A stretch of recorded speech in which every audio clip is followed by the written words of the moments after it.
네, 정치부심으로 돌아왔습니다. 여러분 반갑습니다. 반갑습니다. 어서 오십시오. 예, 예. 안녕하십니까. 자, 오늘 정치부심은 참 무거운 마음으로 시작하지 않을 수가 없습니다. 네. 북한이 개성공단이 아니죠? 개성연락사무소. 이렇게 뭐 그냥 폭발을 해버려가지고 참 소식을 접하는 내내 우울했습니다. 예. 자, 오늘 그 이야기도 당연히 다룰 계획이고요. 나오신 분들 소개하겠습니다. 먼저, 그 사이 머리 뽑으셨어요. 우리 박원석 의원님 나오셨습니다. 네. 예, 반갑습니다. 예. 국민들은 어울리지 않습니까? 네, 그래요. 포함을 하셨군요. 예, 그렇습니다. 자, 그리고 우리 김성회 열린민주당 대변인 나오셨습니다. 네, 안녕하세요. 반갑습니다. 예. 반갑습니다. 자, 그리고 황현희 네. 수식어가 없나요? 어서 오세요. 네, 예, 안녕하십니까. 반갑습니다. 예, 황현희. 예, 방송인 그렇습니다. 황현입니다. 네. 점점 코미디에 설 자리가 없어서 네. 뭐라고 호칭을 해드려야 될지. 그래서 제가 호칭을 하나 마련했습니다. 네네네. 한국 코미디 비대위원장. 예. 제가요? 네, 그렇습니다. 코미디 살리기 비대위원장. 코미디 살리기 비대위원장으로 모셨습니다. 네. 예. 김종인하고 이제 어깨를 나란히 하는. 그렇습니다. 같은 비대위 네, 그렇습니다. 비대위. 위원장이네요. 예, 그렇습니다. 예. 뭐 해드릴 건 없고 비대를 선물로 네네. 드리도록 하겠습니다. 제가 더 비대해지도록 하겠습니다. 예, 그래요. 반갑습니다. 네. 자, 오늘 뭐 광고부터 빨리 하고 그러시죠. 본론으로 네, 들어가도록 네네. 하겠습니다. 자, 여러분 뉴 상품이 이거 보고 들어왔습니다. 계시죠? 네, 예. 이거 저 책에다 붙였는데, 자, 여러분 이거 보세요. 예. 자, 우리 김용민이 핸드폰인데 딱 한번 놓고 보여드릴 수 있나? 자, 한번 보여드리겠습니다. 이제 실험을 한번 해보게. 이거 딱 붙여가지고, 자, 한번 붙여보겠습니다. 아이고 세상에 이렇게 그냥 바로 붙어버렸습니다. 강력한 자력을 자랑합니다. 자, 투힘 조인트 스마트폰 자석 거치대 여러분들께 강력하게 추천합니다. 네. 그동안 팟캐스트와 유튜브에서 오랜 시간 광고를 해온 유명 상품입니다. 투힘 조인트 자석 거치대. 현존하는 수많은 차량용 스마트폰 거치대 중에 가장 직관적인 상품이어서 자신합니다. 단순하고 강력해요. 네, 자석으로 고정시키고 붙이면 끝입니다.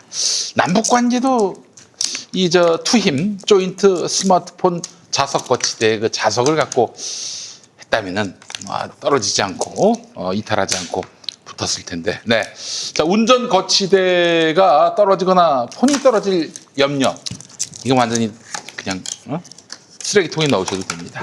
자, 두꺼운 금속판을 필요한 곳에 붙인 다음에 자석 거치대를 고정합니다.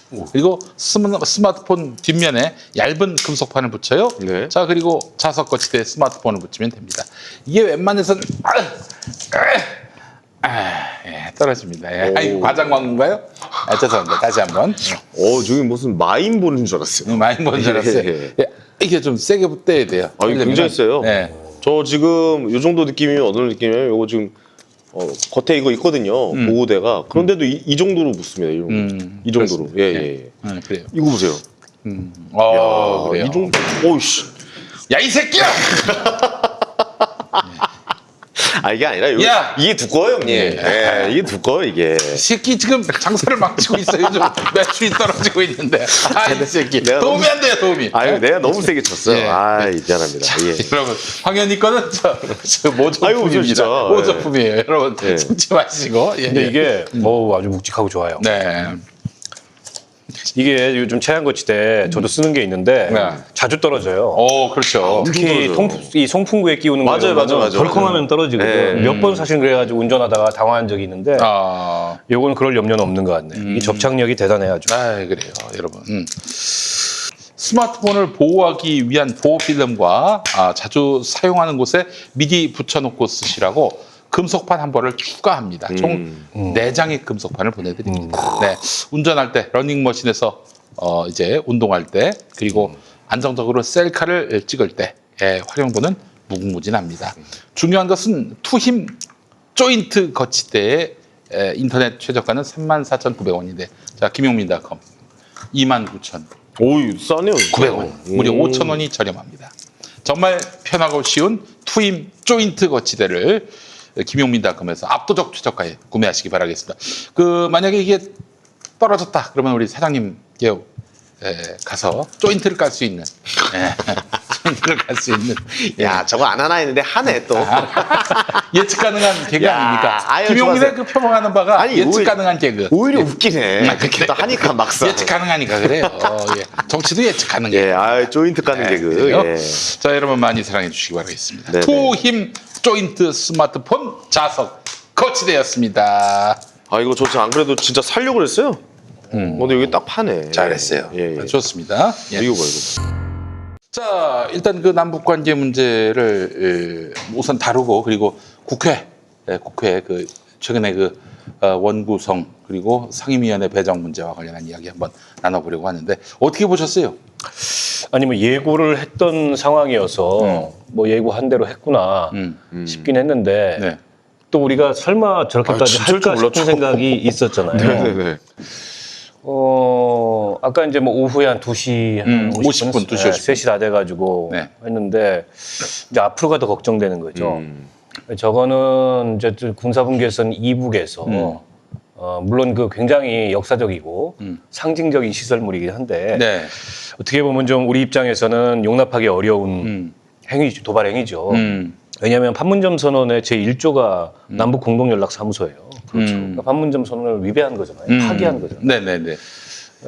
그럼에도 불구하고 저건 어쨌든 군사분계선 이북에서 우리 국민들 향한 직접적인 위협이 아닌 도발이기 때문에 뭐 우리가 어떻게 손쓸 방법은 없어요. 그렇지. 문제 제기하고 비판을 하더라도. 자기 땅에 있는 거 파했을 근데 이제 거예요. 앞으로 2차, 3차 뭔가 이제 추가적인 군사 행동이 예상이 되지 않습니까?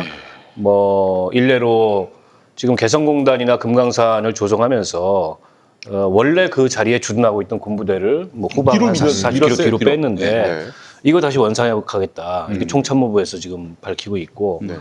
더 나아가서는 지금 이 9.19 군사 합의에 따라서 GP 내에 네. 지금 이제 그 이 무장을 해제했는데 다시 그걸 재무장할 수도 있고 더 이제 뭐 염려되는 바는 뭐 서해상이라든가 이런 데서 또 과거에 네. NLL 침범과 같은 그런 도발 네. 뭐 이런 연평해전 것들이 같은 상황. 아유. 일어날 수도 있는 그런 상황으로 가고 있어서 굉장히 염려스럽고요.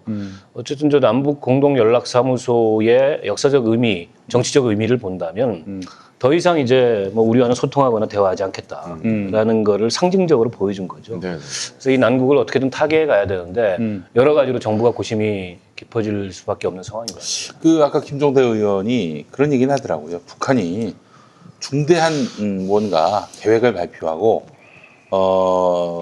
또한 그 뭔가를 예고를 했을 때는 네. 좀 받아들이는 문화가 필요하다. 아. 너 설마 그러겠어? 너 설마 그러겠어? 이런 식으로 가면은 큰 낭패를 볼 수가 있다. 그 태영호 보세요. 어제 뭐 개성 남북 연락사무소를 설마 폭파하겠냐? 오늘 폭파했습니다. 그분은 다 틀리네요. 진짜. 폭파쇼까지 하겠냐 이렇게 얘기했죠. 예. 그러니까 그분은 뭐 북한 고위직 외교관 출신답지 않게 뭔가 이게 북한 체제를 본인 스스로 잘 모르는 것 같아요. 부갈못이에요, 부갈못. 예. 김성애 대변인.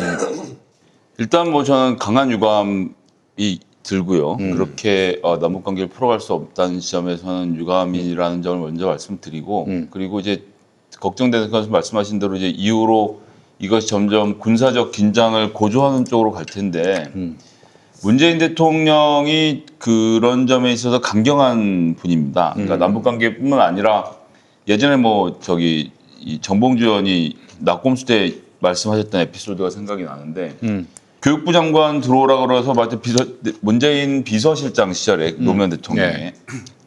교육부 장관이 뭐 이렇게 못 해먹겠다라고 얘기를 했다는 거예요. 네네네. 그랬더니 당시 비서실장 문재인 비서실장이 이렇게 딱 보고는 못하겠으면 옷 벗고 나가세요. 그만두세요. 예, 그만두세요라고. 그 당시에는 교육부 장관이 교육부총리였어요. 그렇습니다. 예. 그럴 정도로 강경할 땐 강경한 분이기 때문에 군사적인 도발을 감행한다면 예전처럼 그냥 뭐 대충 하고 넘어가지 않을 것이거든요. 그래서 저는 이런 식으로 긴장이 강화되는 것은 정말 반대다. 북한도 이제 그런 점에 대해서 좀 잘 생각을 해야 되겠다는 게 먼저 있고, 그다음에 사실 이제 문재인 대통령도 애를 쓰긴 하셨지만 지금까지 미국의 압박으로 사실은 이 남북 관계, 북미 관계가 아무런 진전을 못 보고 있었던 것도 있습니다. 여기에서 한국이 뛰어들 공간이 없는 건 아니거든요. 약간의 무리를 해가면서 뛰어들 공간이 있고 또 같은 맥락에서 미국을 좀 더 적극적으로 설득하고 근데 이게 협상이라는 게 어떨 때는 먼저 지르고 협상을 하기도 하고 이렇게 좀 주고받는 과정이 있어야 되거든요. 그래서 지금 여기서 위축되지 말고 좀 더 강하게 그러니까 저쪽의 이러한 일련의 행위들은 우리 목소리를 들어라라는 얘기이기도 하거든요. 그러니까 귀를 닫고 입을 막고 관계를 끊을 것이 아니라 좀 더 적극적으로 나가면 이 위기를 반전시킬 수도 있겠다. 그리고 저는 이러나 저러나 김정은 위원장이 직접 지시하고 벌이고 있는 무력 도발이 아니라는 점에서 또 하나 짚어볼 포인트가 있고 마지막은 이제 태영호 의원 얘기도 하셨지만 이 동네에 전문가가 너무 많아요. 사실 저도 뭐 안다고 웃기는 건 아니지만 여하튼 이런 문제에 있어서는 정보가 가장 정확합니다. 국정원과 국방부와 이 모든 정보를 NSC에서 취합해서 정보에서 그때그때 적절한 입장을 내놓거든요. 우리가 그런 얘기를 했던데 그 북한 권부의 상황을 가장 잘하는 북한 말고 북한 외에 북한 권부의 상황을 가장 잘하는 주체는 대한민국 국가정보원밖에 없다. 그게 뭐 여실히 드러난 게 얼마 전에 김정은 위원장 사망설로 그렇죠, 사망설이었죠. 뭐 예. 어마어마한 뭐 99% 지성호 의원 뭐 이런 쓸데없는 소리까지 했다 다 이제 객정은 소리가 됐는데 특별한 동향 없다로 발표해버렸죠. 남북 관계가 이렇게 흔들리고 있는데 남한 정부를 흔들려고 하는 세력들에 대해서는 단호하게 대처를 해야 된다. 저는 그렇기 때문에 이 순간에는 정부에서 하는 발표를 잘 듣고 잘 믿고 그 외에 그 잘못된 정보에 민감하게 반응할 이유가 없고 특히나 언론사들 이 페이지 뷰를 올리기 위해서 오만 소리를 오늘부터 늘어놓을 거예요. 그런 얘기에 일희일비하지 않는 자세가 저는 필요하다고 생각합니다. 네. 이게 결국 미국에 대해서 뭐 지금 뭔가를 얘기하려고 하는데 지금 미국이 얘기를 듣겠어요? 대선이 코앞인데 거기도? 코로나19도 있고 네. 폭동에 저기 뭐 인종 정신 못 차릴 것 같은데. 불거졌고. 예. 그러니까 뭐 메시지는 미국을 향해서 던진 거죠. 뭐 그러니까 당장 그렇죠. 이 김여정이가 얘기한 시간도 다 저 미국으로 맞아요. 보면은 일상을 시작하는 시간이었어요. 당장 근데 미국을 향해서 직접적인 어떤 액션을 하기에는 부담이 커요. 그렇죠. 때문에 좀 단계적으로 이 긴장을 높여가겠다라는 어떤 뭐 예고편이라고 보면 될 것 같고요. 네.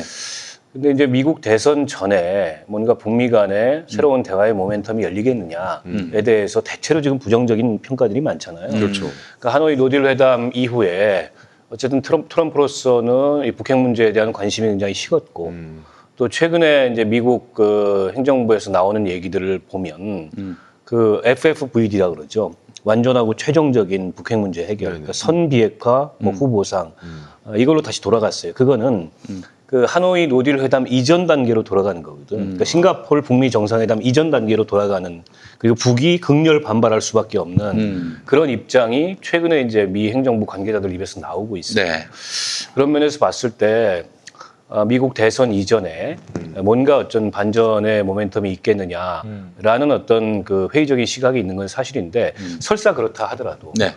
어쨌든 이 미국 대선 과정에서 혹은 대선 이후에 새 정부가 들어서건 트럼프 행정부가 연장이 되건 이 북한은 이 북핵 문제의 아젠다를 미국 행정부의 아젠다로 집어넣어야 되거든요.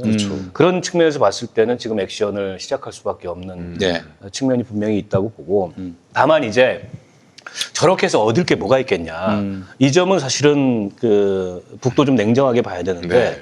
지금 대한민국 정부건 미국 정부건 당장 줄 수 있는 게 없어요. 그러니까 우리 정부가 나선다 하더라도 적극적인 중재 촉진의 위치에서 지금보다 적극적으로 나선다 하더라도 사실은 이게 굉장히 복잡한 방정식인데다가 당장 북한에 줄 게 없어요.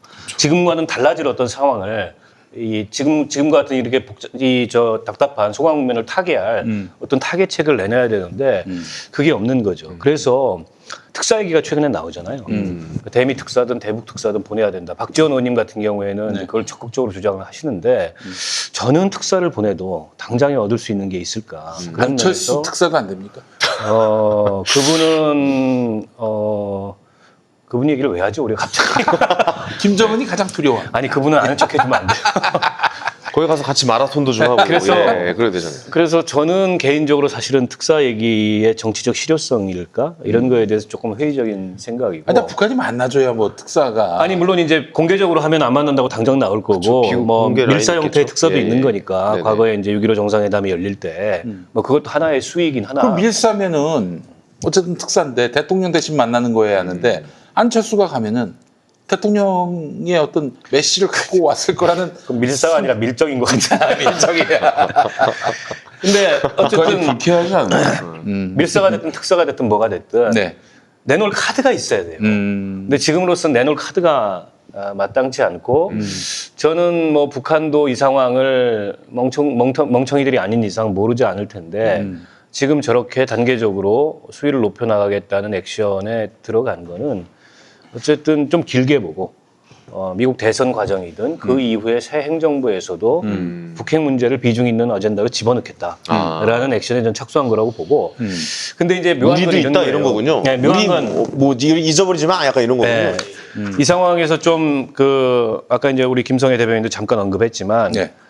우리 입장에서 조금 희망적이라고 볼 수도 있고 또 좀 묘한 측면은 김정은이 직접적인 도발의 주체로 나서지 않는다는 겁니다. 그렇죠. 그러니까 이제 김여정 카드를 쓰고 있어요. 네네네. 그러니까 김여정이 통전부 부부장이기 때문에 대남 전략을 총괄하는 공식적 위치에 있어서 네. 뭐 그렇게 어색하지도 않아요.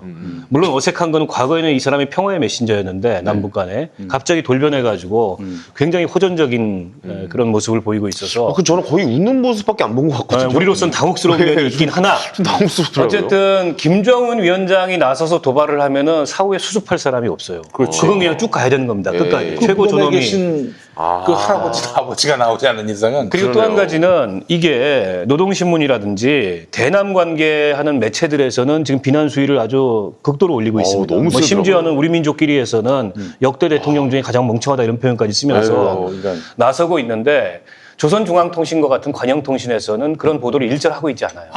그래요. 조선중앙통신을 통해서는 오히려 북미 관계에서 이 리더들 간에 지도자들 간의 친분은 여전하다 이런 얘기들이 나오고 있어요. 그런 면에서 봤을 때 이게 북한의 전형적인 방법이기도 한데 그럼 북한이 역할을 나눠가지고 예, 예. 한쪽은 때리고 한쪽은 나중에 어르고 그렇지. 근데 이럴 가능성이 매우 높다는 게 한 측면에서는 우리가 그나마 좀 기대를 걸어볼 수 있는 그런 여지가 있는 게 여지가 아닌가 있는 싶고 거네요. 또 한 가지는 이제 트럼프 대통령과 김정은과 네. 묘하게 그 김정은 위원장과 이해관계가 일치하는 대목이 저는 있다고 봅니다. 그게 뭐냐면 네. 미국 대선 결과 민주당 행정부가 들어서면 답답한 거예요, 북한 입장에서. 그렇죠. 옛날 오바마 왜냐면 오바마 경험했으니까. 8년 동안 이른바 이제 전략적 인내라는 아무것도 없었잖아요. 정말. 이름 하에 예. 북에 대한 관심을 끊어버렸잖아요. 아무것도 없었어요. 예. 근데 바이든은 그때 부통령이었던 사람이에요.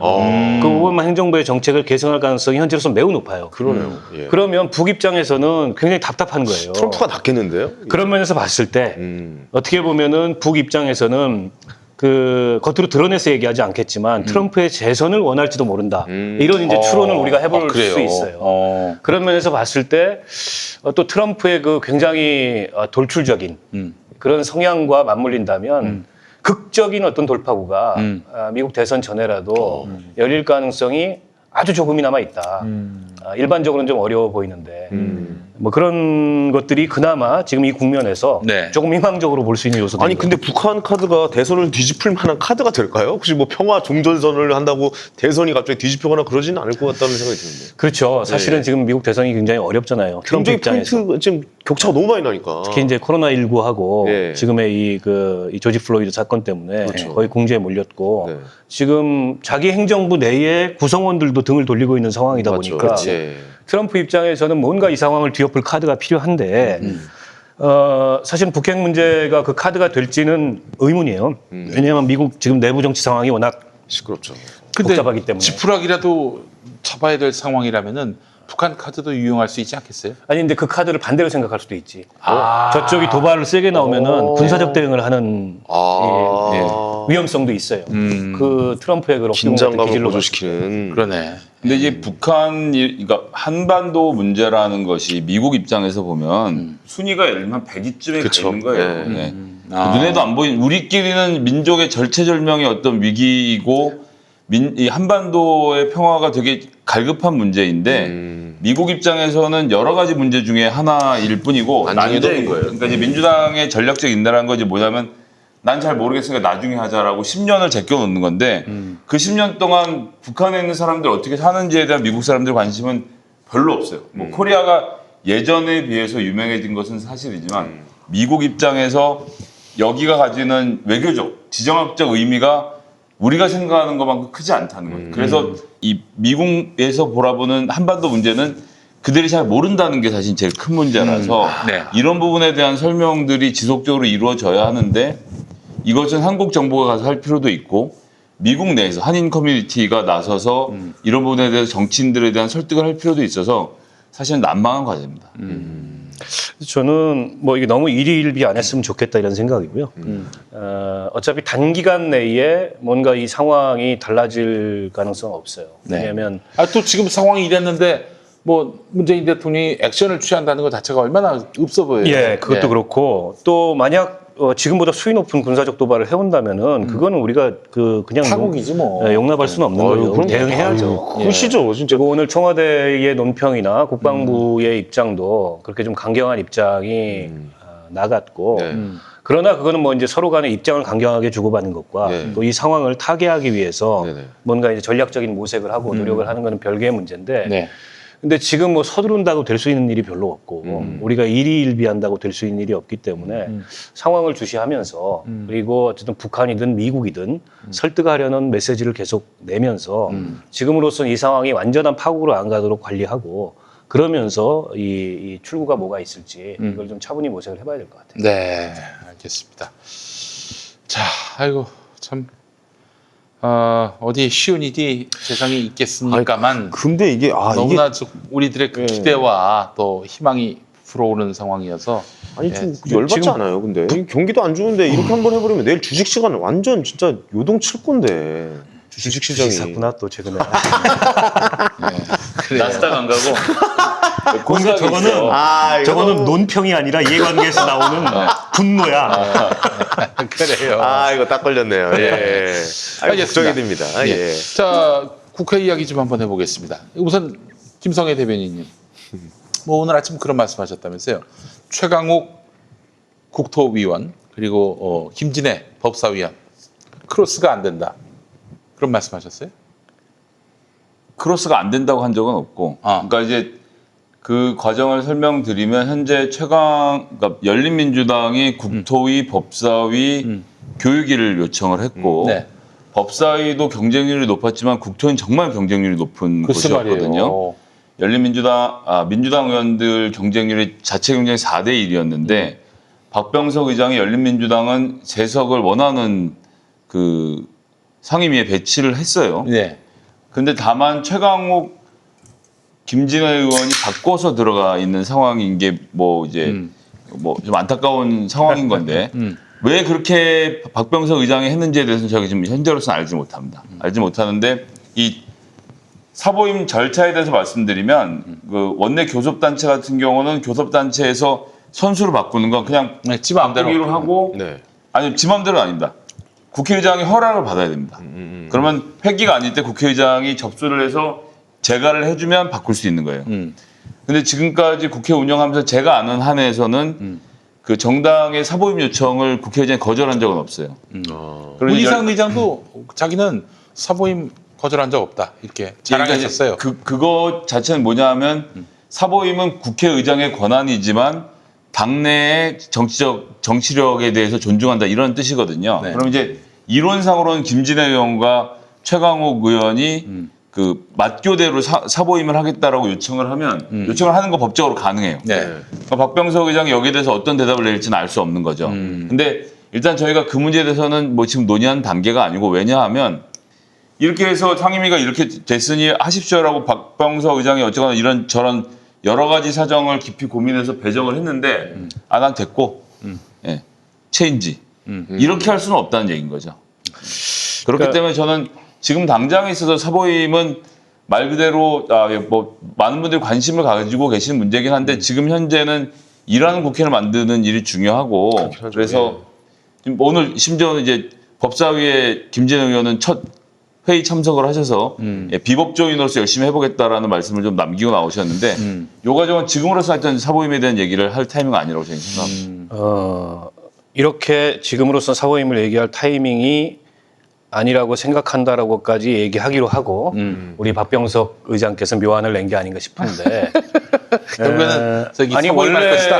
원래는 저도 알기로는 협상 과정을 저도 좀 아는데 네. 원래는 열린민주당 입장에서는 굉장히 받아들이기 어렵게 상황이 돌아가고 있었어요.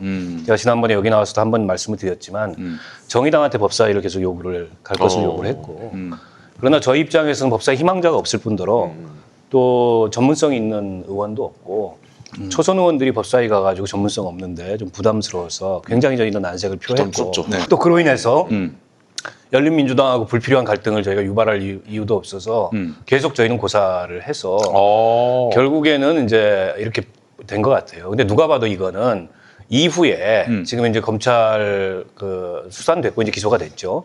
그 기소된 상황이나 혹은 재판 진행 상황이나 이런 걸 보면서 적절한 시점에 사보임을 허용할 수 있다라는 것을 이번 이 인선에 담은 그런 어떤 인선이 아닌가 싶고. 그러니까 형식적으로 그 보면은 그 크로스 김진애 최강욱 크로스 가능하잖아요. 가능하고요. 네. 다만 이제 민주당 입장에서는 지금 뭐 당장에 최강욱 대표를 법사위에 선임했을 때 그게 가져올 수 있는 여러 정치적 논란이 좀 부담스러웠겠죠. 그래서 일단 지금 당장은 좀 피해가자라고 해서 팩트 체크 하나만. 그 최강욱 김진애를 만약에 크로스한다 했을 때 민주당 소속의 법사위원장의 오케이를 받아야 한다. 이런 아니, 선이 있던데요? 아니요. 전혀 아니에요. 전적인 의장 권한입니다. 의장권 아니에요. 그거 저기 댓글에 그렇게 올리시는 분이 그거는 있어서 틀린 얘기입니다. 잘못 알고 계시는 거네. 아니, 그러니까 어느 상임위를 가든 일단 국회는 기본적인 룰은 이거예요. 내가 상임위를 옮기고 싶어. 그러면 사람을 찾으면 돼요. 대체할 사람. 내가 어딘가를 가고 싶은데 그쪽에도 여기로 오고 싶은 사람이 서로 마음이 맞으면 그냥 바꾸는 거예요. 그건 여태까지 그렇게 해왔어요. 네. 아니 이게 정당 간에 바꾸는 경우도 있어요. 서로 당이 달라도. 당이 달라도 그게 서로 의견이 맞으면 의장이 허용만 하면 이해관계가 맞고 원내대표들이 이의 제기 안 하면 근데 바꿀 그건 수 이제 있어요. 그렇구나. 이 정수를 맞춰야 돼. 상임위마다 정수를 미묘하게 맞춰야 되는 문제에서 쉽지는 않지만 여하튼 이건 다 허용 가능한 범위 안에 들어와 있는 일이기 때문에 예, 그렇게 볼 문제는 아니고요. 알겠습니다. 그러니까 이게 이제 의장이 그렇게 배치하면서 네. 열린민주당 쪽에 한마디 했을 거예요. 예, 뭐라고? 때되면 해라. 아, 지금은 조금 좀 지금은 예민하다. 곤란하다. 조금만 기다려달라. 예, 사실이 아닙니다. 그런 얘기 전혀 들은 바 그리고 없습니다. 당장에 사보임 할 거다 이런 얘기 하지 마라. 전혀 그런 얘기 들은 바 없습니다. 알겠어요. 예. 하여튼 된다는 얘기죠. 전혀 그런 얘기 들은 바 없다고까지 얘기해라. 아니야, 지금 우리 시청자들이 알고 싶어하는 거는 최강욱과 김진애가 크로스할 수 있으냐 이 부분인데 뭐 그게 가능하다고 하니까 가능한 넘어가겠습니다. 얘기네요. 예. 자, 그런데 지금 미래통합당이 저렇게 난리부르스를 피우고 있습니다. 저는 뭐 이 박병석 의장이나 민주당이 이렇게 강공 드라이브를 하는 것에 대해서 어떻게 생각하실지 모르겠지만 저는 좀 바람직하다고 보는 부분이 뭐냐면은 미래통합당은 이제 분수를 좀 알아야 돼요. 자기 처지를 알아야 돼. 그렇기 때문에 계속 발목 잡기 하고 생떼를 쓰고 그러면은 뭐 얻는 게 없다. 아무 소득이 없다. 이걸 좀 분명히 교훈을 좀 심어주고 아니, 지금 21대 국회가 시작했으면 좋겠어요. 왜 그런지 모르겠는데 왜 정치를 안 해요? 그러니까 이런 게 사실 타협을 하고 어느 정도 받아들일 건 받아들이고 줄 건 주고 이래야 하는데 미래통합당 하는 거 보면 저번부터 하여튼 잃을 거는 그냥 아예 다 잃어버리고 다 얻으려고 그러니까 하고 왜 중간이 없는 거예요? 조호영 도대체? 의원이 아마 지금 그 폭포수 아래에서 괴성을 지르고 있을 텐데. 왜냐하면 11대 7을 받자고 했거든요. 그게 법사위를 주호영으로서는 최선의 아니야 그게. 네. 조호영으로서는 최선의 아니라 무조건 최선의 아니었어요. 사실 네. 민주당이 어마어마하게 양보한 거거든요. 그 당시 상황으로는. 우리 법사위만 받아야죠. 받으면, 그러니까 법사위를 가져오는 것이 정치가 옳으냐 그르냐 문제는 차치하고라도 법사위 주는 대신 내가 이만큼 내줄게라고 해서 뭐 정무위부터 해서 이거저걸 다 내줬는데 그거를 특히 미래통합당 초선 의원들이 의총에서 주도해갖고 나가를 낸 거거든요. 그럼 이제 폭포수 아래 가면 제가 마음의 소리를 들어보면 이렇습니다. 그래요. 내가 이 국회 잡밥이 지금 17년째인데 니들이 뭘 한다고 초선 이 새끼들이 야, 말이야. 선명하게만 하면 다 일이 되는 줄 아냐? 야, 7개라도 받고 일단 시작해야지. 100명밖에 없는데 이것도 안 되고 이 상임위도 안 가져가면 저 민주당 이제 와서 18개 다 가져가겠다 하면 니들 막을 방법이 있어? 우리한테 협상에 레버리지가 있냐? 와 이렇게 하고 있는 상황인 거예요 지금. 일단 그런 상황이 하나가 있고. 지금 사찰에 들어갔다고 하네요. 네, 절에 계신데요. 그분이 독실한 제가 불교신자예요. 말씀드렸잖아요. 폭포수 아래가 소리 지르고 있다니까. 폭포가 있는 사찰. 예, 그럼요. 알겠습니다. 그럼 또 그럼 날이 더워서 들어갈 수 있어요. 하나 더 예. 드릴 말씀은 머니투데이에서 지난 4월 16일에 보도했던 20대 국회 아쉬운 점에 대해서 보면 네. 뭐가 아쉽냐? 25.8%가 아무것도 한 것이 없는 게 아쉽다. 그다음에 23.5%가 농성과 파행. 예. 그리고 17.3%가 민생 외면이에요. 이렇게 되면 65%의 국민들이 같은 거예요. 같은 얘기예요. 일 안 하고 농성 파행하고 민생 외면했다는 거예요. 그렇죠. 예. 그럼 60%의 국민들이 일이라도 했으면 좋겠다. 제발 아무렇게나 좀 해봐라라는 요구를 지금 하고 있는데 그러니까 협상을 해야 될 거 아니에요. 그렇죠. 그러니까 민주당은 최소한에. 그 요구를 보는 거죠. 그 요구를 보고 일을 하겠습니다. 그럼 사실 법사위가 누구한테 가는지는 정치 고관여층이나 아는 얘기지 보통 사람들한테 관심 없는 얘기거든요. 하여튼 어느 쪽은 계속 출석을 하고 어느 쪽은 계속 보이콧을 해.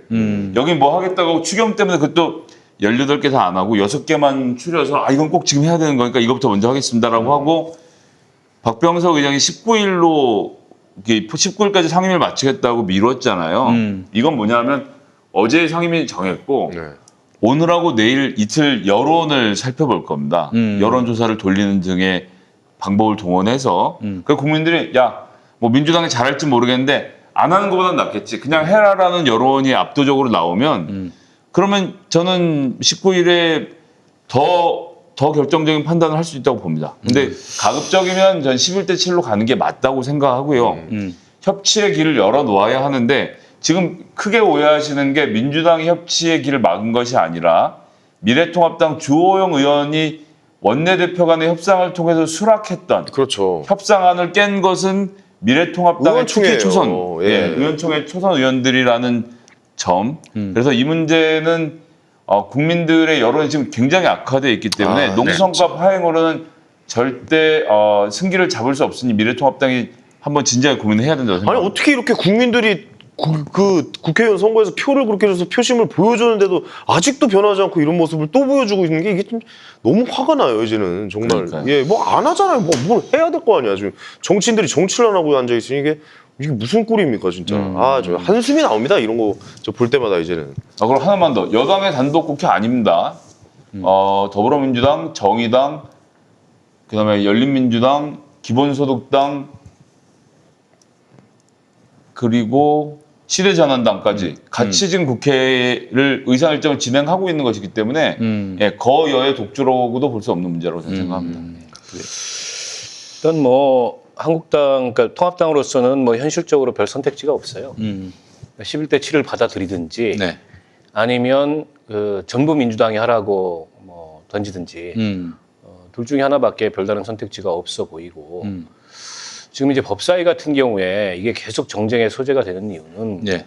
법사위가 굉장히 월권적인 그 권한 행사를 해왔잖아요. 자꾸 수정만 하면 되는데. 체계작구 심사라는 미명 하에 타상임위에서 합의된 법률까지 다 잡아버리는 특히 이제 20대 국회 후반기에 권성동 의원이 법사위원장을 하면서 자기 당내에서 합의된 법안까지도 거기서 홀딩하는 이런 몇 장면들이 있었어요. 정말 참. 그것 때문에 아마 민주당 입장에서는 어떤 경우에도 법사위는 넘겨줘서는 안 된다. 이런 어떤 이 결정을 하고서 이 원구성에 나선 게 아닌가 싶고 저는 바람직한 거는 법사위의 체계작구 심사권 폐지해야 됩니다. 그러니까 이미 국회 입법역량이라는 게 각 상임위에서 체계작구 심사를 못할 이유가 없어요. 왜냐하면 거기 전문위원들이나 또 국회 입법기구들도 있기 때문에 변호사들이 차고 넘쳐서 그리고 일반 상임위원회도 상임위마다 있는데. 변호사들이 없는 상임위가 거의 없을 겁니다. 지금 제가 알기로는. 네네. 그런 면에서 봤을 때 굳이 그거를 법사위에 가져가서 법사위에서 해야만 체계작구 심사가 된다는 뭐 그런 그 설득력 있는 근거가 이제 없습니다. 그래서 그거는 폐지하는 게 바람직하다. 그러니까 민주당이 지금 법사위원장을 가졌어도 민주당에서 발의한 그 일명 일하는 국회법에도 그 내용이 포함되어 있기 때문에 그건 그대로 관철시켰으면 좋겠다. 더 이상 이게 정쟁의 소재가 안 됐으면 좋겠다. 사실은 그것만 폐지할 수 있다면 그거 야당이 줘도 아무 상관이 없어요. 근데 이제 그 합의를 미래통합당이 하지 않고. 근데 그 법안 통과도 역시 법사위를 해야 넘어가야 되기 때문에. 아니 그거는 뭐 330일 있으면 다 통과되는 거니까 지금 국회에 180석 넘는 의석을 갖고 있잖아요.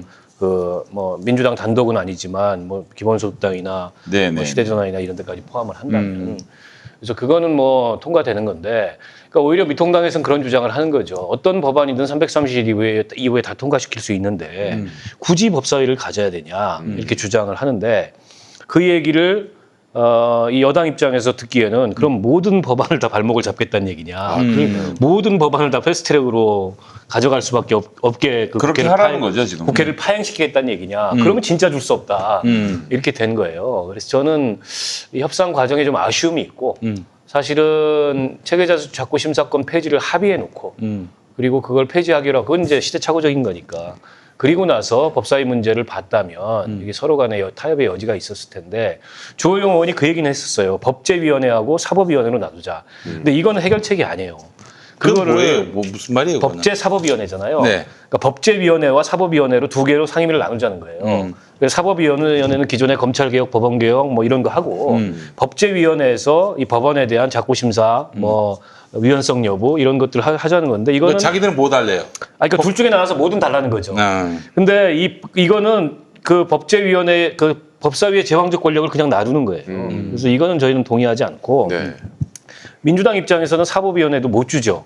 왜냐하면 지금 뭐 검찰개혁이며 공수처며 뭐 이런 거 다 걸려 있으니까 그러니까 이런 어떤 저간의 사정이 있으니까 그거를 이제 그 주호영 의원이 협상 과정에서 이것도 못 받고 저것도 못 받을 카드를 던진 건데 별로 그다지 이렇게 실효성 있는 카드는 아니었고 어찌 됐건 간에 지금 예결위 포함해서 7개 상임위를 갖게 됐잖아요. 근데 지금 앞서도 얘기했지만 거기 삼선들이 한 10명쯤 돼요. 미통당에. 네. 여기는 사실 이 합의안에 불만이 많아요. 아니 합의안에 수용할 생각이 있었어요. 아, 그러니까 삼선들은. 11대7. 네, 왜냐하면 그렇지. 7개 중에 자기 자리들이 거의 있거든 하나씩 그렇죠. 보면 다 당직 맡는 사람을 이거 빼면. 그러네요. 게다가 꿀 상임위가 많이 넘어오지 않습니까? 근데 이제 초선들은 자기들이 할 것도 아니고 관계 없는 거야. 그렇지. 그러니까 이게 의총하면서 숫자는 초선이 훨씬 많으니까 강경론이 막 여기저기 터져 나온 거예요. 그래서 초선들의 그래서 말이 주호영 원내대표의 원내대표직 그 사퇴 의사와 지금 이제 집권은 민주당을 향한 불만이기도 하지만 일종의 당내를 향한 시위이기도 하고 당 내에서 이제 이 아까 폭포수에서 그런 얘기 하고 있다니까요. 네, 정치를 아는 선수들은 김종인 비대위원장뿐만 아니라 정치를 아는 선수들, 뭐 정진석 이런 분들은 네. 대안이 없다, 재신임해야 된다. 답이 없다. 그리고 네. 이후 스텝에 더 큰 협상력을 가지고 나가게 해야 된다 이런 얘기를 하는 차선이 거고. 없다. 초선들은 뭣도 모르고 뭐 재신임을 하더라도 한동안 싸우고 해야 된다 막 이렇게 얘기를 하는 거예요. 근데 싸울 수단이 마땅치가 않아요. 장외로 나갈 수도 없고. 네. 또 상임위 안 들어가는 것도 처음에는 뭐 그게 장외로 나갔다가 지금 이꼬라지 된 거 아니에요? 징글징글합니다. 장애로 처음에는 여당 입장에서는 이제 파행의 모습을 보여주는 게 부담스러우니까 어쨌든 뭐 들어올 수 있도록 설득을 하겠지만 의장도 마찬가지고 그러나 이것도 이제 시간이 가게 되면 안 들어오면 자기들 손해예요. 그렇지 않습니까? 그런 면에서 봤을 때 저는 주호영 원내대표가 뭐 당무 복귀를 일주일 내에 할 거라고 보는데 그 일주일 내에 당무 복귀를 하는 것과 동시에 현실을 인정하고 뭔가 그 상황에서 이 상황을 타개하기 위한 그런 원내 전략을 가지고 돌아와야지. 지금 모든 상임위에서요. 제가 상임위 그 배치표 그 정수 배치표를 봤는데 다 과반 이상이에요. 여당이. 이 상황에서는 설사 법사위 하나를 갖는다고 하더라도 갖기도 어렵지만 뭐 할 수 있는 게 없어요. 그럼 법사위 하나에서 모든 법안을 다 맡겠다? 그러면 이 20대 국회 사회자가 막을 수는 없습니까? 어떤 예를 사회자? 들면 회의를 안 열고 버티는 그게 거예요. 위원장이에요. 그러니까 위원장을 네. 그게 저쪽 당이 가져간다면 아니 그러니까 그걸 하려고 지금 달라는 건데 그거는 정치적으로 봤을 때 어마어마한 20대 국회 이상의 그런 역풍에 직면할 거기 때문에 그다지 그게 정치적으로 유효한 방법이나 전략이 아닌데 네. 지금 이제 뭐 이 일종의 이제 기싸움까지 섞인 그런 이제 이 명분 싸움까지 여기에는 좀 포함되어 있다고 생각하는데 현실은 현실대로 인정해야죠. 여기서 미치는 건 돌아와서 협상 카드라는 게 없어요. 11대 7을 다시 받아야 되는 건데 말하면서 내가 웃기는데 막 이렇게 해갖고 다시 돌아서 그 주세요. 알았어, 그 주세요. 이렇게 해야 되는 거거든요. 사실은 이건 죄송한데 정말 어려운 얘기예요. 아니 그 이전에 예, 그러니까 죄송한데 아까 주시려고 했던 거 좀 주세요. 예, 그 이거 이전에 아니야. 예. 미래통합당 의원들이 아이 원내대표님 죄송합니다. 저희가 그냥 11대 7 받겠습니다. 여기서부터 시작을 해야지. 그 초선의원들이 그렇게 하겠냐고 쉽지 안 않겠죠. 한다는 쉽지 거예요. 근데 않겠죠. 이제 안 하는데 그나마 하나 무슨 남아있는 명분으로. 희망은 정치를 아는 김종인 대표 같은 선수가 뭔가 타겟책을 내놓아야 할 텐데 내놓을 수 있을지. 그리고 민주당은 계속 말씀드리지만 18대 0으로 가져가는 것도 부담스러워요. 그렇게 할 이유도 없고 그렇게 안 하겠죠. 어쨌든 예. 가능한 수준에서 협치를 하려고 노력하는 건데 협치보다 더 중요한 거는 그러니까 민주당의 기준은 제가 보기엔 이런 겁니다. 일하는 사람하고는 일하는 정당은 협치를 하고 같이 하겠다. 일 안 하는 정당은 제끼고 가겠다는 거예요. 그래서 지금 이거는 단독 개헌이 아니고 미래통합당의 단독 불참입니다. 이 국회는. 그래서 너희가 계속 불참하면 우린 우리끼리 간다.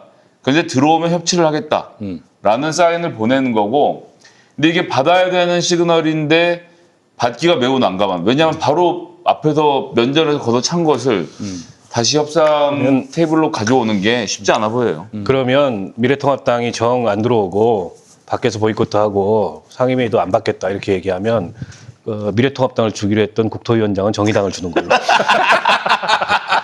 누가 하시게요? 거기 심상정 의원이 지금 심상정 의원. 아니, 우리 단서는 한 명밖에 없으니까 초선이 위원장을 할 수 없잖아. 아, 그런 신상적인 자리네요. 예. 아, 근데 제일 좋은 자리 가시겠네. 아, 지역구 문제들 좀 해결 좀 해봅시다. 아니 좀 민생법안 좀 통과시켜야죠. 법사위원장에서 맨날 법 막 발목 잡고 이러니까 결국 아니 법사위가 가져간 지금 거 아닙니까? 사실은 여당 입장에서 원구성이 급한 거는 두 가지예요. 하나는 지금 코로나19 이후에 민생 경제 상황이 심상치 않으니까 추경을 포함해서 그 대책이고 남북 관계 하나 여기에 최근에 추가됐고 그리고 이제 공수처 네. 이거죠. 근데 이제 한국당 입장에서는 우린 급할 거 없다고 생각하는 거예요. 네. 우리가 여당도 아니고. 그러니까 종래 같으면 이게 통했죠. 원구성하면서 한 뭐 3달을 보낸 적도 있으니까. 네. 제가 알기로는 우리가 19대 국회 때도 한 달 이상 걸렸어요. 그렇죠. 19대 국회 개원할 때도. 네. 그래서 한 달은 뭐 보통 기본이니까. 근데 지금 이제 상황이 많이 달라졌고 20대 국회의 반작용이 굉장히 큰 거예요. 20대 국회가 엔간만 했어도 그러니까요. 여론이 민주당한테 좀 뭐 의석 많이 얻었다고 너무한 이거 거 안 아니야? 좋을 수도 이런 있어요. 여론이 나올 수도 예. 있는데 20대 국회가 워낙 그 개판을 쳐놔가지고 그리고 그 개판 치는데 미래통합당의 그 잦은 장외투쟁과 뭐 삭발과 하여튼 단식과 뭐 이런 생쇼들이 국민들한테 너무 부정적으로 이게 영향을 미치고 필요하죠. 있기 예. 때문에 동물원, 식물원 장난 지금 아니었죠. 미통당이 예. 무슨 얘기를 해도 이게 여론이 지금 그걸 받아들이거나 혹은 미래통합당에 뭐 우호적으로 여론이 조성되지 않는 거예요. 그런 면에서 봤을 때 저는 보수 정당이 혁신을 하려면 정말 바꿔야 된다. 국회가요 꼭 수혜 논리로 되는 게 아닙니다.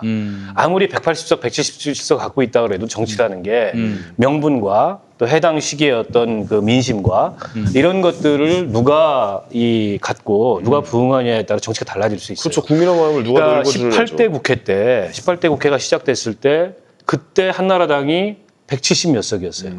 그리고 그때 민주당이 90석이 안 됐어요. 제가 알기로는. 85석도 못 85석. 넘었어요. 그럼에도 불구하고 광우병 촛불부터 시작해서 한 번 더 대운하부터 시작해서 네. 명분을 잃었잖아요. MB 정부가. 예.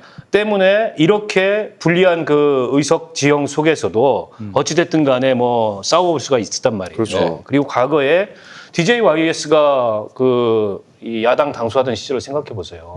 물론 이제 그분들이 굉장히 이 거인의 리더십을 갖고 있는 개인의 분들이긴 하지만 역량이, 예. 뭐 80석이 아니라 70석, 60석밖에 안 되는 의석을 가지고도 전국을 주도했던 경험이 있는 그렇죠. 거거든요. 그러면 지금 미래통합당이 정말 뭐 보수를 혁신해서 새로운 수권 능력을 갖는 정당으로 거듭나겠다라고 한다면 기존의 관성 완전히 버려야 돼요. 발목 잡고 명분 없는 장애투쟁하고 국민들의 의견과는 동떨어진 그런 어떤 이념적인 그런 입장에서 뭔가 이 정치를 계속 이렇게 좀 파행으로 몰고 가고 이런 모습으로부터 달라지는 것부터 시작을 해야 되는데 이 도둑질도 손발이 맞아야 한다고 김종인 위원장은 뭐 기본소득도 던지고 막 뭐 뭐도 던지고 이러면서 뭔가 혁신적인 의제와 비전으로 뭘 바꿔보려고 하는데 그 당의 초선들께서 이게 또 제일 어떻게 보면 거기에 동조를 해줘야 되는 분들께서 네, 이 당의 초선들께서 이 법사위가 아니면 죽음을 달라 뭐 이러고 있으니까 고인물을 자청하고 이 계시니까 국회도 모르고 정치도 잘 모르는 분들이 예. 답답한 거죠. 예. 이게 이제 제가 최근에 이태원 클라스라는 드라마를 되게 재밌게 봤는데 스포를 좀 하면 하여튼 결론 부분에 가서 주인공과 대적하던 되게 재벌그룹 회장이 결국 사업이 쫄딱 망하게 생겨요. 그리고 이 가난한 주인공이 부자가 돼갖고 그 기업을 인수합병하는 상황을 가는데 예, 예.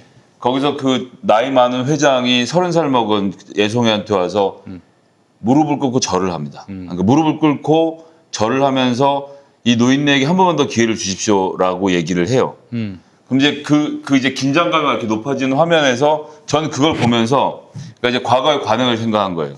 과거의 드라마의 관행은 뭐였냐면 그런 경우에는 그 사람을 용서하고 다시 기회를 건성징악이었죠. 주고 맞아요. 그러니까 자기는 명분을 가지고 실익은 그 사람한테 주는 거지. 네가 나한테 무릎 꿇고 사과해서 난 아버지 하늘 풀었으니 그깟 기업 필요 없다. 뭐 이렇게 하면서 끝나는데 네. 그 남자 주인공이 그 사람을 보면서 첫 대사가 이거였습니다. 회장님, 제가 호구로 보이세요? 비즈니스 하세요. 라고 하면서 그냥 그 무릎 꿇고 사과한 것이 다 민망하게 그냥 그 기업을 뺏어버려요. 그러니까 제 이야기를 왜 하냐 하면 이 지금의 민심을 미래통합당이 못 읽고 있어서 한 수 훈수를 드리는 건데 지금의 가장 중요한 키워드는 공정입니다. 우리나라는 지금 시험 봐서 1등하면 무엇을 다 차지해도 아무도 불만을 제기하지 않는 나라가 됐잖아요. 그러니까 민주당이 180석의 의석을 확보해서 절차적 정당성을 가지고 상임위 18개를 다 가지는 건 국민들은 그것을 독식이라고 생각하지 않아요. 그러니까 정치를 오래 한 사람들에게 이게 관행이기 때문에 옛날에 관행이 이런데 뭐 이렇게 돼 있지만 요즘 계층들에게는 국회법상 상임위원장은 과반 출석해서 투표를 뽑게 돼 있습니다. 그럼 그렇게 하면 되겠네. 그럼 이제 저쪽에서 막 관행이 어쩌고 하면 그냥 꼰대 소리 듣는 거예요. 그래서 지금 거기에 국민들은 그러니까 민주당이 180석 받은 것이 공정한 선거를 통해서 됐고 그 180석을 가지고 할 수 있는 일이 있다면 그걸 하는 게 공정한 거고 그걸 안 하고 미래통합당에 기회를 주는 게 불공정하다고 한다는 거예요. 아까 전에 그 기업 회장에게 기회를 주는 것을 지금의 사람들에는 왜냐하면 그 사람에게 기업을 사지 않으면 주주를 배임하는 거거든요. 회사 대표로서. 돈을 벌 기회를 놓치는 거잖아요. 그렇기 때문에 지금 민주당에게 요구하는 것은 공정하게 해라. 근데 이런 논리를 아마 저들은 이해를 못할 거예요. 저는 답답한 게 미래통합당도 좀 왜 그런 생각을 못하는지 모르겠어요. 어쨌든 국민투표로 해서 이 절대 다수의 분들이 국회의원이 뽑혔잖아요. 그러면 한 번쯤은 그 사람들 일하게끔 한번 내비둬도 돼요. 왜냐면 사람이 실수하기 마련이거든요. 그럼 미래통합당은 나중에 좀 기다렸다가 그들의 잘못을 찾아내서 그때 투쟁을 해도 사실 늦지는 않거든요. 근데 거의 시작부터 못하게 또 발목 잡고 있으니까 국민들은 뭐 하는지 이러고 또 욕하게 되는 거고 지금 이런 상황이 계속 반복이 되고 뭐 지금 이제 부정선거 때문에 진 거라서 반성할 지점이 별로 없습니다.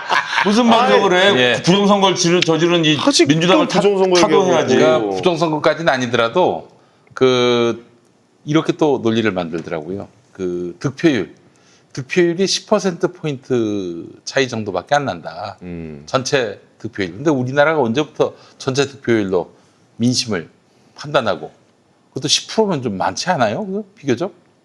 그렇죠. 예, 고정표도 있었고요. 지역구도가 아직도 엄존하고 있는 상황인데 수도권에서 몰패를 해놓고 말이죠. 무슨 그런 헛소리를 하고 있어. 뭐 답답한데 뭐 저들은 해결책을 모르는 것 같으니 방법이 없습니다. 저는 이거 보면은 내년 대선은 이미 결과가 나오지 않았습니까? 다른 거 몰라도 미래통합당은 안 된다. 미래통합당이라는 당이 내년에 남아있을지도 모르겠지만 적어도 그 몸체는 있을 거 아니에요. 그 몸체는 내년에 집권당이 될 수가 없다. 내후년에 집권당이 될 수 없다. 저는 이렇게 판단을 합니다. 한화 이글스가 이번에 18연패를 했어요. 18연패. 야구에서. 왜 패배의 원인을 생각해 본다면 아예 새로운 사람들을 새로운 틀을 짜서 새로운 선수들을 올려서 어린 선수들을 새로운 모습을 보여줘야 그 팀에 미래가 있는 건데 계속 어디에서 고인분들만 끌어모으는 거예요. 30대 중반 선수 어디서 조금 야구한다는 선수 뭐 이런 선수들 끌어모아서 결국에 모아놓으니까 모래알이 돼버리는 거예요. 저는 미래통합당이 여기서 좀 배우는 게 있다고 생각을 해야 됩니다. 새로운 판을 짜서 새롭게 도전을 해야지 지금 뭐 있는 사람 가지고 뭘 하겠다는 거냐고라고 좀 얘기를 좀 해주고 싶어요. 이제 좀 그 시선을 좀 바꿔야 됩니다. 기존에 있는 사람 모아가지고 해봤자 그 판이 그 판이고 사실 국민한테 이미 너무 많이 찍혀 있어요. 아니, 18연패 당하지 않으려면 바뀌어야 됩니다. 우리 황현희 씨가 황교안이 당대표할 땐 저렇게까지 얘기 안 했다. 황교안의 복권을 위해서 지금 애쓰고 있는 거예요. 그런 거야? 네, 황교안이 돌아와야 되기 때문에. 이거 아니 근데 어디 맞는 계신 거예요, 말이잖아요. 이거? 맞는 네. 말이고 사실은 그 통합당이 저는 뭐 김종인 비대위원장 체제가 들어서서 뭐 기본소득 뭐도 얘기하고 그리고 보수라는 말 쓰지 말자 뭐 이런 얘기를 해서 뭔가 저 안에 어쨌든 변화를 시작하려는 그런 이제 움직임이 있구나 이렇게 생각을 했었는데 근데 이제 앞서도 얘기했지만 실제 지금 미래통합당을 구성하고 있는 구성원들이 그걸 따라가질 못해요. 그리고 이 사람들은 다선이든 초선이든 과거의 사고방식이나 과거의 행동 패턴에 너무 살에 잡혀 있는 게 아닌가 싶고 누구 하나 그 내에서 정말 새로운 얘기를 하는 사람이 단 한 사람도 찾아보기가 어려운 게 굉장히 안타깝습니다. 과거에 이제 유승민 의원이 개혁보수 얘기하고 뭐 증세 없는 복지는 허구다 이런 얘기해가지고 박근혜한테 쫓겨났던 적이 있었잖아요. 원내대표 하다가. 근데 그런 만큼의 뭔가 좀 그 변화의 그런 그 모습을 보이는 혹은 그런 역동성을 보이는 초선 의원 단 한 명이 없다는 게 저 당의 지금 현재적인 불행이고 김종인 표 이 보수 혁신이라는 게 성공하기가 매우 어려운. 네. 왜냐하면 그거는 뭐 김종인 위원장 혼자 그 북치고 장구 친다고 되는 게 아니고 그렇죠. 의원들이 따라줘야죠. 이 개인으로든 아니면 그룹으로든 그 흐름이 형성돼야 되거든. 그래야 당내에 TK 중심으로 형성된 저 어떤 그 과거의 안보 보수, 이념 보수 이걸 넘을 수 있는데 그런 흐름이 전혀 보이지 않아요. 네. 알겠습니다.